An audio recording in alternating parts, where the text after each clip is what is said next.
Hello दोस्तों, good morning, good evening, Radhe Radhe. आपका हमारे यूट्यूब चैनल लक्ष्य क्लासेस एम के बरुआ सागर में एक बार फिर से स्वागत है। दोस्तों, मैं आपको आज द्विघात समीकरण के गुणनखंड करना सिखा रहा हूं। दोस्तों, बहुत ही सिंपल तरीके से आज हम आपको द्विघात समीकरण के गुणनखंड करना सिखा रहा हूं। दोस्तों, ये आपके द्विघात समीकरण के गुणनखंड आपके क्लास 7, 8, 9th और 10th में आते हैं। हो सकता है दोस्तों क्लास 6 में भी आते हैं। दोस्तों, ये गुणनखंड करना कभी कभार आ जाते हैं। दोस्तों, आज मैं आपको बिल्कुल सिंपल तरीके से सिखाने के लिए जा रहा हूं। आप ध्यान से देखिए क्या करना है। दोस्तों, जिस समीकरण की अधिकतम घात 2 होती है उसे हम द्विघात समीकरण कहते हैं। क्या कहते हैं दोस्तों? उसे हम द्विघात समीकरण कहते हैं। अब हमें इसका गुणनखंड करना है इसके। दोस्तों, क्या करेंगे हम गुणनखंड करने के लिए? सबसे पहला काम आपका ये रहेगा कि जो सबसे बड़ी घात वाला पद है उसको पहले लिखा जाता है, फिर उससे छोटी घात वाला, फिर अचर पद लिखा जाता है। अगर दोस्तों सही तरीके से लिखा है आपका द्विघात समीकरण तो कोई बात नहीं। जैसे हमारा लिखा है द्विघात समीकरण, पहले 2 घात वाला पद, फिर 1 घात वाला पद, फिर अचर पद, तो सही है। अगर कभी कभार ये भी हो जाता है कि 4y वाला पद आगे और y स्क्वायर वाला पद बीच में या पीछे आ जाता है तो उसको हम सही क्रम से लिखते हैं, ठीक है ना। अब हम क्या करेंगे, y स्क्वायर के आगे कोई संख्या है? नहीं है दोस्तों, तो हम यहाँ पर 1 मानेंगे। क्या मानेंगे? 1। क्या मानेंगे दोस्तों? 1। और यदि कोई संख्या आगे है तो कोई परेशानी नहीं है। अगर नहीं है तो आपको 1 मानना है। क्या मानना है? 1। अब जो इस अचर पद का गुणा करना पड़ेगा आपको 1 में। कितने में दोस्तों? 1 में। तो हम इधर करके बता रहे हैं 1 × 4। दोस्तों कितने हो गए? 4 एकम 4। दोस्तों, जो भी ये संख्या आई है इस संख्या के आपको गुणनखंड तोड़ना है। क्या तोड़ना है दोस्तों? गुणनखंड। और दोस्तों ऐसे गुणनखंड तोड़ना है जिनका जोड़ या घटाना 4 बनना चाहिए और उनका गुणनफल भी 4 बनना चाहिए। दोस्तों, हम कैसे करेंगे? इस 4 के गुणनखंड तोड़िए तो 2 दूनी 4, 2 एकम 2। अब दोस्तों जो हम ऐसे 2 भागन है बट गए इस 4 के गुणनखंड कि पहले 2 और इस वाले 2 को यदि हम जोड़ेंगे तो कितना बनना चाहिए? 4। कौन से 4? जो बीच वाले 4, ठीक है ना दोस्तों। और इन्हीं का गुणा करने पर क्या जी वाले 4 बनना है? हाँ दोस्तों, बन रहे हैं। तो हम क्या करेंगे? अब दोस्तों इधर हम प्लस प्लस नहीं लेना पड़ेगा क्योंकि हमें माइनस के 4 बनाना है। तो माइनस के 2 लेना पड़ेगा और माइनस के ए 2। तो माइनस माइनस की संख्या जुड़ तो जाएगी लेकिन आंसर माइनस का आएगा, यानी कि माइनस के 4 आपका बन गए। तो हम दोस्तों यहाँ पर कैसे करेंगे? y स्क्वायर का y स्क्वायर और -2y को -4y को अब क्या लिख सकते हो? माइनस के 2y और माइनस के 2y। इस तरीके से दोस्तों हमने इसको 2 भागों में तोड़ दिया। माइनस के 2y, माइनस के 2y, कितने y? 4y दोस्तों, ठीक है ना। तो 4y को हम इस तरीके से लिख सकते हैं और प्लस के ये 4 अचर पद। दोस्तों 2 के इस तरीके से आप जोड़ा बना लीजिए। क्या दोस्तों? यहाँ पर 2 के आप क्या कर लोगे? जोड़ा बना लोगे। अब क्या करेंगे दोस्तों? यहाँ से क्या को अब यहाँ से पर वो कॉमन लेना है। इधर पर y स्क्वायर है, यानी कहने का अर्थ है 2y है। कितने y दोस्तों? 2y है। इधर पर आपके पास एक ही y है, यानी कि दोस्तों यदि आपको समझ में ना आए तो आप ऐसा इसको कर सकते हो। y स्क्वायर को आप क्या लिख सकते हो? y गुणे y माइनस, और 2y को क्या लिख सकते हैं? 2y, ठीक है ना, माइनस इसको लिख सकते हैं 2 गुणे y प्लस के 4, ठीक है ना। अब दोस्तों इधर पर जे देखिए कि इधर पर y है, इधर पर y है, तो जे वाली y आपकी कहाँ आ जाएगी? कॉमन। कौन सी y बचेगी? जे वाली माइनस, और दोस्तों जे वाली y तो आपकी कॉमन आई। कितने बची आपकी? 2। अब दोस्तों इसी तरीके से इधर पर 4 है, इधर पर 2 है। तो दोस्तों अब ऐसा पहाड़ा ढूंढिए आप जिसका भाग इस 2 में भी चला जाए और इस 4 में भी चला जाए। तो दोस्तों कितना है? 2 है। कौन संख्या दोस्तों? 2। तो माइनस के 2 आपकी कॉमन आ जाएंगे। यहाँ पर क्या बचा? बाई, क्योंकि 2 तो कॉमन आ गए और माइनस चिन्ह भी कॉमन आ गया। क्या बचा? बाई। इस माइनस का भाग दीजिए प्लस में, दोस्तों कितना आएगा? माइनस, और 2 का भाग 4 में दीजिए, आएगा 2, ठीक है ना दोस्तों। दोस्तों क्या करना है? ए वाला कोष्टक की संख्या और इस कोष्टक की संख्या को एक सा आना चाहिए, यानी कि y-2 इधर आया है तो y-2 इधर आना चाहिए। तो समझ जाएं आपका सवाल सही हुआ है। यदि इधर पर y-2 आ रहा है या यहाँ पर y+2 आ रहा है तो दोस्तों गलत है आपका सवाल। फिलहाल हमारा तो सही आ रहा है दोस्तों।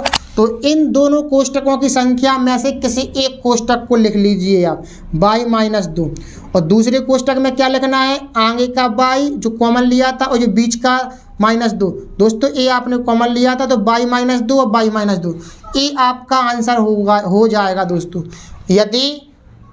यदि आपको ये आंसर नहीं आ रहा है तो आप क्या करेंगे, y-2 और y-2 दो बार लिखे हैं, आप एक बार लिख करके इस पर 2 घातें चढ़ा दीजिए इस तरीके से, ठीक है ना दोस्तों। तो ये आंसर भी हो सकता है आपको। मैं आशा करता हूँ आपको समझ में आया होगा, ठीक है दोस्तों। अब हम आगे चलते हैं, दूसरा सवाल देखते हैं दोस्तों। तो दोस्तों क्या करना है, x² क्या है, कुछ नहीं है, आप 1 मान लीजिए। क्या मान लीजिए, 1। क्या मान लीजिए दोस्तों, 1 मान लीजिए। अब आपको क्या करना है, 81 का गुणा करना है इस 1 में। इधर पर कर लीजिए 1 × 81, तो 81 एकम 81। अब दोस्तों इस 81 के ऐसे गुणनखंड तोड़िए कि उनका दोस्तों बराबर 2 भागन में तोड़ना पड़ता है गुणनखंड, यानी 81 के ऐसे बराबर 2 भागों में तोड़िए जिनका योगफल 18 आना चाहिए, या घटाना मतलब या जोड़ने पर 18 आना चाहिए या घटाने पर, ठीक है ना। तो हम कैसे करेंगे, अगर हमें आता है, अगर मन ही मन में आप कर पाओ तो बहुत अच्छी बात है, यदि नहीं कर पा रहे हैं तो आप ऐसा कीजिए, उनके गुणनखंड तोड़ लीजिए दोस्तों। तो 81 की यदि हम ऐसे गुणनखंड तोड़ेंगे तो कितने से डिवाइड होगा, सबसे पहले 3 2 जा 6, 2 बचे 3 7 जा 21, 3 से 3 9 जा 27 और 3 3 जा 9, 3 1 जा 3। अब दोस्तों हमने 81 के गुणनखंड तोड़े तो 4 भाग आ चुके हैं दोस्तों। कितने भाग आ चुके हैं, 4 भाग। इन चारों भागन को हमें 2 भागन है बराबर बराबर 2 भागन में, ऐसे 2 भागन है बांटना है जिनका जोड़ने पर या घटाने पर बीच की संख्या आना चाहिए, ठीक है ना दोस्तों। तो हम क्या करेंगे, इनका गुणा करेंगे, 3 त्रिका 9, 3 त्रिका 9। अब दोस्तों हमने 81 की 4 गुणनखंड हते, तो दोस्तों क्या करना है, 4 गुणनखंड में से हमने इसके 2 गुणनखंड बना लाए। अब दोस्तों इस 9 9 को जोड़ने पर आ रहा है 18 की घटाने पर, तो दोस्तों 9 और 9 18, यानी कि जोड़ने पर आएंगे दोस्तों। लेकिन हमें माइनस की 18 चाहिए, तो हम इस 9 9 को काय के लेना पड़ेगा, आपको माइनस माइनस के लेना पड़ेगा दोस्तों। काय के माइनस माइनस, क्यों, माइनस माइनस की संख्या जुड़ तो जाती है लेकिन आंसर माइनस का। दोस्तों हमें माइनस के 18 चाहिए थे, तो हम क्या करेंगे, x² को x² और माइनस के 9x और माइनस के 9x और प्लस के दोस्तों 81। इसके दोस्तों 2 2 के क्या बना लीजिए आप, जोड़े। क्या बना लीजिए दोस्तों, जोड़े। अब दोस्तों क्या करना है, यहाँ से आपको कॉमन लेना है, तो x² और x, दोस्तों यहाँ पर x कॉमन ले लीजिए। हमने जैसा यहाँ पर बताया है कि इसको y² को तुम y गुणे y लिख सकते हो, इसी तरीके से x² का मतलब होता है x गुणे x, यानी कि हमारे पास 2x है। कितने x हैं दोस्तों, 2x, और इधर पर आपके पास एक ही x है। जब किसी चर पद पर कोई घात ना चढ़ी होती है तो हम एक घात मानते हैं। तो मान लीजिए इधर से 1x, इधर से 1x निकाल लो, x² थे, 1x बाहर निकल गया, इधर बचा 1x माइनस gx, तो बाहर आ गया, इधर क्या बचा 9। अब दोस्तों इधर से क्या कॉमन आ रहा है, 9 और 81। दोस्तों इसमें से क्या कॉमन आ गया, हमें ऐसी संख्या ढूंढना है, ऐसा पहाड़ा ढूंढिए आप जिसका भाग 9 में भी चला जाए और 81 में। दोस्तों 9 का पहाड़ा ऐसा है कि हम 9 कॉमन ले लेंगे, माइनस इधर है और प्लस इधर है, तो दोस्तों माइनस चिन्ह कॉमन ले लीजिए, तो इधर बचेगा x, माइनस का भाग प्लस में देंगे तो माइनस आएगा, 9 9 81, ठीक है ना दोस्तों। दोनों कोष्टक में संख्या एक सी आ गई, हम समझ गए सवाल अपना सही है। तो एक कोष्टक में x-9 और दूसरे कोष्टक में जे वाली संख्या x-9, ठीक है दोस्तों। हो सकता कि यही आंसर हो, नहीं तो एक संख्या है, आप एक बार लिख करके इस पर 2 घात चढ़ा सकते हैं, ठीक है दोस्तों। आपको समझ में आया होगा। अब हम आगे देखते हैं। तो दोस्तों देखते हैं, अब हम तीसरा सवाल देखते हैं दोस्तों। तीसरा सवाल दोस्तों कैसा करना है, जैसे हमने फर्स्ट और सेकंड सवाल किया था वैसे ही हम तीसरा सवाल करेंगे। क्या करेंगे दोस्तों, अभी क्या था, एक्स स्क्वायर वाले पद के आगे कोई संख्या नहीं थी। अब दोस्तों क्या है, एक्स स्क्वायर के आगे कोई संख्या है तो हमें एक मानने की ज़रूरत नहीं है। दोस्तों क्या किया था, अचर पद का पहले इसमें गुणा करना है, तो 9 में गुणा कीजिए 4 का, तो 9 चौके 36।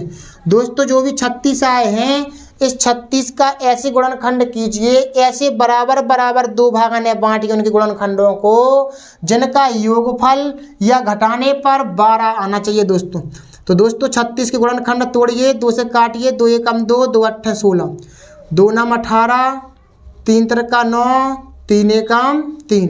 अब दोस्तों कितने भाग होगा, 1 2 3 4 भाग होगा दोस्तों। 36 के गुणनखंड तोड़े हमने। गुणनखंड का मतलब होता है लासापाक से उसके गुणनखंड तोड़ लीजिए, आपको एलसीएम आते हैं दोस्तों। दोस्तों हम क्या करेंगे, हमें 4 भाग हैं, इसके 4 भागन को हमें बराबर बराबर 2 भागों में बांटना है। तो कैसे, 3 दूनी 6 और 2 तिया 6।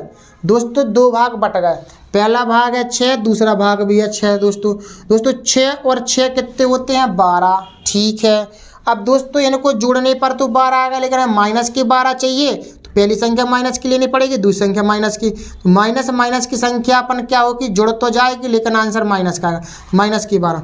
अब दोस्तों क्या करेंगे, -6 और -6 इनका गुणनफल क्या दोस्तों 36 आ रहा है, 6 छंग 36, हाँ दोस्तों आ रहा है। समझ गए हम कि हमने इसके गुणनखंड तोड़े तो क्या आया, 9x स्क्वायर माइनस 12x को क्या लिख सकते हैं अपन लोग, माइनस के 6x माइनस के 6 प्लस के 4। इसके दो के क्या बना लीजिए दोस्तों, जोड़ा। क्या बना लीजिए, जोड़ा।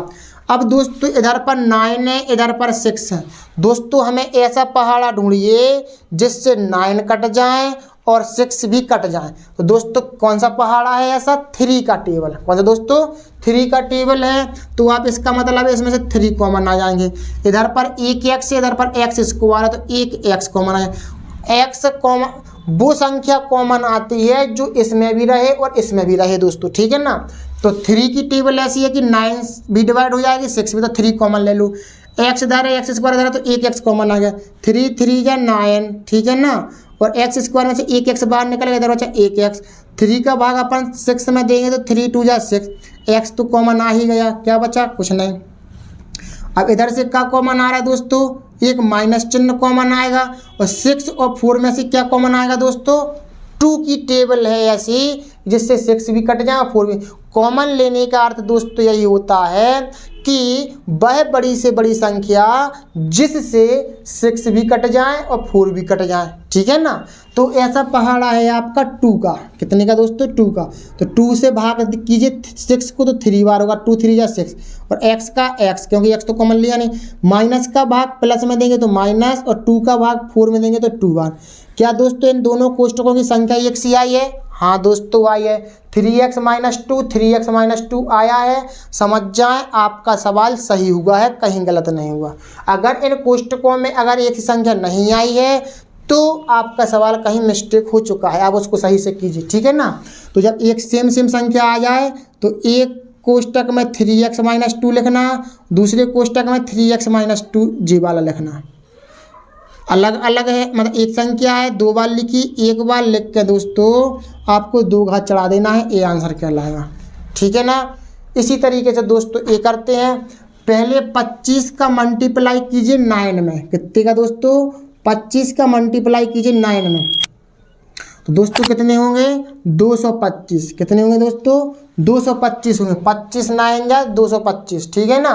और दोस्तों 225 की यदि हम गुणनखंड तोड़ेंगे, 225 के यदि हम गुणनखंड तोड़ेंगे तो कितने, 30 बनाना है दोस्तों हमें। कितने बनाना है, 30।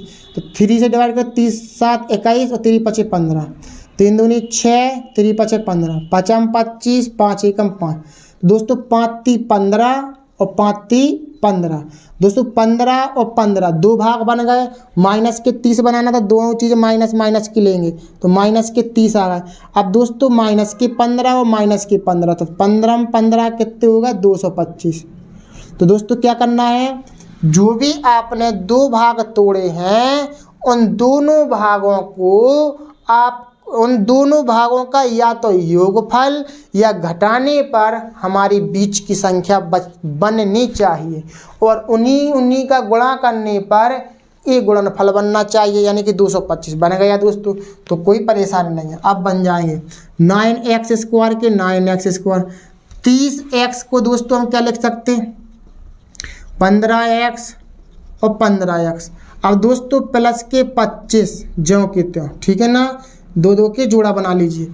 अब दोस्तों इधर पर 9 है, इधर पर 15 है। क्या दोस्तों, इधर पर 9 है, इधर पर 15 है। अब दोस्तों क्या कॉमन आएगा इसमें से, और इधर x इधर x²। दोस्तों पहले संख्या में से कॉमन ऐसा पहाड़ा ढूंढिए जिससे 9 भी कट जाए और 15 भी कट जाए। दोस्तों हमारा ऐसा 3 का टेबल है, ठीक है ना, इधर x², इधर x, तो दोस्तों एक x कॉमन आएगा। x में से तो कॉमन लेना आप सीख ही गए होंगे दोस्तों, तो नहीं सीखे हैं तो हम बता दें, इधर पर x² का मतलब है आपके पास है 2x, इधर पर है दोस्तों आपके पास 1x, ठीक है ना।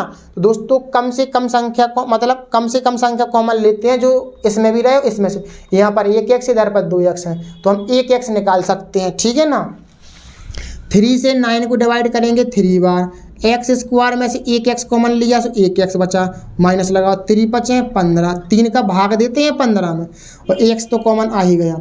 इधर से क्या कॉमन आ रहा है दोस्तों, 15 इधर है 25, दोस्तों माइनस के 5 कॉमन आ गए, 5 15, माइनस का भाग प्लस में देंगे माइनस, 5 25, एक संख्या आ गई दोस्तों 3x - 5, और दोस्तों दूसरी कोष्टक में जे वाली संख्या 3x - 5। तो एक बार लिख करके इसमें 2 घातें चढ़ा दीजिए, तो 3x - 5 का होल स्क्वायर, ठीक है दोस्तों। इस तरीके से आज हमने द्विघात समीकरणों के गुणनखंड करना दोस्तों सीखे हैं। अब दोस्तों हम आपको एक होमवर्क में सवाल दे रहे हैं, आप इसका मुझे कमेंट बॉक्स में इसका आंसर कीजिए, x² + 14x + के 49, ठीक है ना दोस्तों। इसका मुझे आंसर मुझे कमेंट बॉक्स में कीजिए। दोस्तों मैंने आज आपको द्विघात समीकरणों के गुणनखंड बहुत सिंपल तरीक़ा से सिखाए हैं। दोस्तों आपको हमारी वीडियो कैसी लगी, अच्छी लगी हो तो लाइक शेयर और कमेंट कीजिए दोस्तों। और यदि आपने हमारा यूट्यूब चैनल लक्ष्य क्लासेस एम के बरुआ सागर यदि सब्सक्राइब ना किया हो तो सब्सक्राइब कीजिए, और इसी तरीके की वीडियो पाने के लिए हमारे साथ बने रहिए लक्ष्य क्लासेस एम के बरुआ सागर के साथ।